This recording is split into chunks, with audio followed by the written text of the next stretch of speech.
Good morning, comic book fans. Welcome back to Comics in 5 Minutes. I'm your ever-loving host, Shorty, and doing a bonus Saturday review of The Joneses. It's not that I do Saturday reviews, but simply so much stuff came out this week. I've got even one more I want to do when I finish work, but we'll try and get through this one because it's going to be a bit of an odd one. This comic book is very evenly split between things that I like and things that I don't. I don't want it to come across like I'm just criticizing it for no reason. All these things are valid, but there's also things I love about it, so I'm going to try and do a backwards and forwards kind of thing, try and balance this out a little bit. I'm going to start by talking about the artwork and something I absolutely love about it. I absolutely love the coloring in this thing. It is gorgeous. It feels like you've just come in from a cold autumn day and you go get under a duvet with a hot chocolate and watch Comforter for Americans, watch something that you love on TV. Every page has that kind of really warm, loving coloring to it. It's absolutely fantastic. What I don't like is I don't like cover. This kind of mixture of digital and real life effects, kind of going for a photorealism style to it.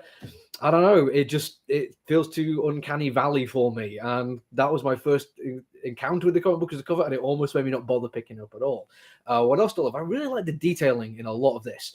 There's a very good suburban feel to it, and there's a lot of shots where you're just in the kitchen making food, and you see all the paraphernalia of life around them in the kitchen, and it does add that sense of normalcy and the fact that this is just a place where people live, which is brilliant. It's kind of one thing they're going for. What I don't like about the artwork is they occasionally just have that two characters sitting in a grey void talking to each other, where there's obviously been a lot of detail in previous panels, and maybe they just don't want to have to keep doing all that detail in every single panel. So instead, we get welcomed into the comic book void where two people talk to each other.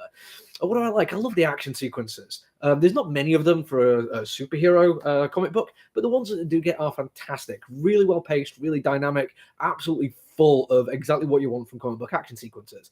I've now officially run out of things I don't like about the artwork, but there's one more thing I do like, which is the character design. Sometimes this is a superhero design work, sometimes it's just normal people, sometimes it's just how the superheroics look. I was talking about the action sequences. Some of that just comes down to how cool it looks when a power is used. The design of what seems to be the main character, this fella front and center there, who seems to be able to conjure some kind of bioorganic rock to cover him. I think this maybe gives him super strength or super invulnerability, but his design looks absolutely stellar. There's also just some character design which involves just people in costumes. Even those are very cool because it still gets a kind of real world feel to it. Like these are people who realize they're going to go and have superpowers and go and do cool things. So they want to get dressed up for the thing, but they don't want to put on a superhero outfit. They're just going to look cool. Like that balance. It's really nice. On to the writing now. What do I like about it? Well, I really like the dialogue between the characters. Once again, it just adds this sense of normalcy where everything just comes across as a day in the life of. One of my favorite kinds of movies to watch are day in the life of kind of things, where it's just you get to see people going about their business and cool and unusual things happening you wouldn't usually expect. The dialogue is snappy. It is quick, but it isn't necessarily polished to the point where it comes across as scripted. You get arguments which seem real and authentic. People disagree with each other. They don't just go along with ideas. People interrupt each other and talk over each other. And the kind of mock outrage of various things comes across as mock outrage rather than anything else. It's really, really authentically done. What I don't like about the writing is it feels like it's falling into a little bit of a superhero stroke racism kind of conversation. There is clearly people talking about the whole Black Lives Matter thing, and then almost in the same breath about, oh yeah, but superheroes are also just like us and we should treat them the same.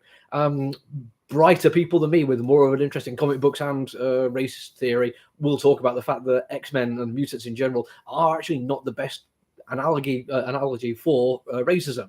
There's an awful lot of racist thought out there for many, many years going up to present day, which has the people of color as being large and stronger than you and able to come and woo your family and outbreed you. These are not true things. They are stereotypes and they're terrible ones, and they actually feed into racism.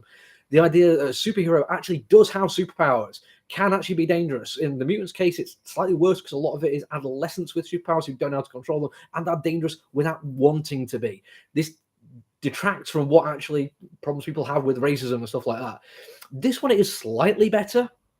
Basically, these are people who actually are fully in control of their powers, and I suppose you could look at the fact that there are people of color, white people who are going to be bad or going to be good, and you shouldn't judge them based on that. I guess there's a little bit of that, but whenever you're going to do an analogy for racism and superpowers, there is always that risk of saying, well, if people are scared of the people with superpowers, why being scared of black people. That's not a good comparison at all.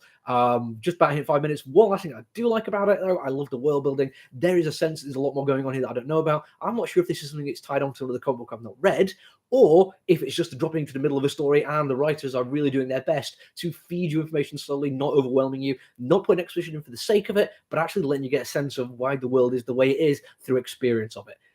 Very, very good. Show, don't tell. So yeah, we are kind of split there. A lot of like, some stuff I don't. You very much have to make your own mind on this one, and if those things I'm talking about bother you as much as they will me, or if you're just going to embrace the things about it that are good. It's totally your call on this one, but I liked it enough that I'm going to check out the next issue. I can't say I'm going to put it to my pull list just yet, though. That's it from me for now. I will hopefully be back later on today. Until then, look after each other, everyone. Stay safe.